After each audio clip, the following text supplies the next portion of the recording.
সুন্দর লাগছে, দেখেই যায় নিজেকে। ভালো হয়েছে। এখনো জুয়েলারি পরাতে হবে। Oh my god! Oh my god!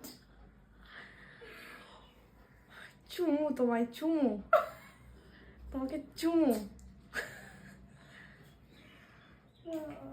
না সত্যি করেই আমি ভাবতে পারছি না। যেটা আমি Oh my god! টেমাই তুমি কি করে দিলে? চেপে যাচ্ছে। মাথাটা কি আমি নিচু করবো নাকি? না ঠিক আছে, নিচু কোনো দোকান নেই। ওই যে সবাই চলে এসেছে, সবাই বলছে ঝিলিক কয় তাড়াতাড়ি আয়, এখনো কখন থেকে তো সাজছিস? বলছে তুমি কি বুঝবে সাজার?